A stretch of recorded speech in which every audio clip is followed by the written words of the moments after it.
Adilabad collectorate ముందు ఆదివాసులు ధర్నాకి దిగారు. బెదిరింపులకు పాల్పడుతున్న వ్యక్తులను శిక్షించాలని వారు డిమాండ్ చేస్తున్నారు. ఆదిలాబాద్ పట్టణంలోని కొమ్రంభీం కాలనీలో నివాసం ఉంటున్న ఆదివాసులను బెదిరిస్తున్నారు స్థానిక రియల్ ఎస్టేట్ వ్యాపారులు. రియల్ ఎస్టేట్ వ్యాపారుల నుంచి తమను కాపాడాలంటూ ఆదివాసులు ధర్నాలు చేస్తున్నారు. ఇక ఇదే అంశానికి సంబంధించి మరింత సమాచారాన్ని మా కరెస్పాండెంట్ వేణు అందిస్తారు. వేణు, ఆదిలాబాద్ జిల్లా కేంద్రంలోని కలెక్టర్ కార్యాలయం ముందు ఆదివాసీల మహాధర్నా కొనసాగుతుంది.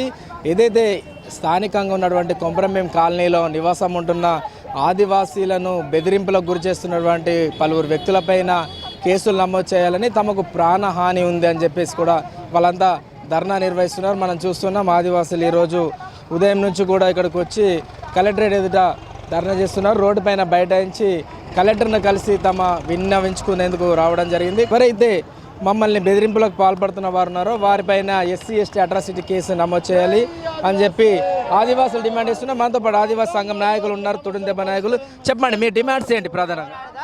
2007 నుండి అయితే నేటి వరకు ప్రభుత్వ భూమి 72 సర్వే నెంబర్లో నివాసం ఉంటున్నాం. నివాసం ఉంటున్నటువంటి ఆదివాసీలను, ఆదివాసీ మహిళలను బహిర్భూమికి పోతున్నటువంటి క్రమంలో రాత్రిపూటలో వాళ్ళు కార్ల మీద వచ్చి కళ్యాణ్ భూమారెడ్డి, తిప్ప నారాయణ, సురేష్ అగర్వాల్, డేవిడ్, అదేవిధంగా మరో ప్రముఖ న్యాయవాదులు వీళ్ళు భయభ్రాంతులకు గురి చేస్తున్నారు, అవమానపరుస్తున్నారు, కించపరుస్తున్నారు. మీరు ఇక్కడ నుండి లేచిపోవాలి, ఈ ఖాళీ చేయాలి, ఈ భూమి మాది, ఇటు సైడ్ కూడా మాదే, ఇది కూడా మాదే, కాబట్టి తప్పకుండా మీరు లేవాలి, లేవకపోతే మిమ్మల్ని చంపేస్తాము, మీ నాయకత్వం చంపేది, ఇట్లా బెదిరిస్తున్నారు. కాబట్టి వీళ్ళపైన చర్యలు తీసుకోవాలని చెప్పేసి మేము గత 2 నెలల క్రితం గౌరవ జిల్లా SP అఖిల్ మహాజన్ గారికి ఫిర్యాదు చేయడం జరిగింది. కానీ ఇప్పటి వరకు ఆ సమస్య పరిష్కరించలేదు. అక్కడ ఉన్నటువంటి మావాల ఎస్ఐకి అక్కడికి వచ్చి తూతుమందంగా విచారణ చేపట్టి వెళ్ళిపోవడం జరిగింది. మళ్ళా రాత్రి సమయాల్లో వచ్చి కార్ల మీద వస్తున్నారు. రాత్రిపూటలు ఈ రకంగానే బెదిరియడం, మళ్ళీ చంపేసమనడం, కులం పేరుతో దూషిస్తున్నారు. కాబట్టి వీళ్ళపైన అటెంప్ట్ మర్డరు, SC/ST అట్రాసిటీ కేసులు నమోదు చేయాలి. బెదిరింపులకు పాల్పడుతున్నటువంటి వారిపై SC/ST అట్రాసిటీ కేసు పెట్టాలని చెప్పేసి ఏదైతే డిమాండ్ చేస్తున్నారో దానికి CPI పార్టీగా మేము పూర్తి మద్దతు తెలుపుతా ఉన్నాం. ఎందుకంటే ఇలా స్థానిక ఎమ్మెల్యే BJP పాయల్ శంకర్ గారు కూడా మొన్న గౌరవ ముఖ్యమంత్రి వర్యులో కూడా చెప్పిళ్ళు, గత కొన్ని సంవత్సరాల నుంచి ఆదివాసులు 170లో గుడిసెలు వేసుకొని నివసిస్తున్నారు సార్, వాళ్ళకు పట్టాలు ఇవ్వాలని చెప్పేసి వాళ్ళ బహిరంగ సభలోనే ముఖ్యమంత్రి గారికి తెలియజేయడం జరిగింది. అది RDO గారు కానీ MRO గారు కానీ ఇది ప్రభుత్వ భూమి అని తెలియజేసినప్పటికి కూడా వీళ్ళు ఏదో సొత్తు భూమి లెక్క వీళ్ళు ఏదో భయభ్రాంతులకు గురి చేసేసి ఇలా డబ్బులు ఉన్నదే రాజ్యం అన్నట్టుగా వీళ్ళు అన్ని విధాలుగా డబ్బులను ఎగజల్లి ఇలా ఇష్టానుసారంగా వ్యవహరిస్తూ ఇలా 25/25 గుడిసెలు వేసుకొని ఇలా జీవిస్తున్నటువంటి ఆదివాసుల మీద ఇలా భయభ్రాంతులకు గురి చేయడం సరైన పద్ధతి కాదు.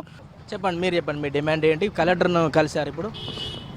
మేము గత 5 సంవత్సరాల నుంచి ఏదైతే ఆదిలాబాద్ జిల్లా కేంద్రంగా ఉన్నటువంటి అక్కడ 72 సర్వే నెంబర్ పైన కొమ్రంభీం కాలనీ వేసుకొని మేము నివసిస్తున్నారు మా ఆదివాసులు. ఇవాళ ఆదివాసులు ఇక్కడ జిల్లా కేంద్రంలో పట్టణంలో ఉండకూడదా, ఏమన్నా ఉన్నదా రాసి అని చెప్తున్నాం. ఎందుకంటే మేము భారతదేశంలోనే ఒక మూలవాసులుగా మేము ఎక్కడ జీవించే హక్కు మాకు ఉన్నది. కాబట్టి మేము ఏం అడుగుతలేము, ఒక్కొక్క ఇల్లుకి మాకు పట్టాలు ఇవ్వాలని మేము డిమాండ్ చేస్తున్నాం. ఎందుకంటే ఇక్కడ స్థానిక ఉన్నటువంటి ఎమ్మెల్యే గారే మాట్లాడిండ్రు, అసెంబ్లీ సాక్షిగా కూడా మాట్లాడిండ్రు, మొన్న CM వచ్చినప్పుడు కూడా మాట్లాడిండ్రు. కాబట్టి ఆ భూమి అంత ప్రభుత్వ భూమి కాబట్టి ఇక్కడ ఉన్నటువంటి కలెక్టర్ మీరు కూడా దృష్టి సారించి ఏదైతే ఆ 72 సర్వే నంబర్ ఉన్నదో ఆ కొమ్రంభీం కాలనీ మాకు పట్టాలు ఇవ్వకపోతే రాబోయే రోజుల్లో మేము కూడా ఏం చేయాలో అది మా ఆదివాసీ హక్కుల పోరాట సమితి తుడుందెబ్బ మరి అనుబంధ సంఘాల ఆధ్వర్యంలో భారీ ఎత్తున ఉద్యమాలు చేయడానికి కూడా మేము సిద్ధంగా ఉన్నామని మేము హెచ్చరిస్తున్నాం.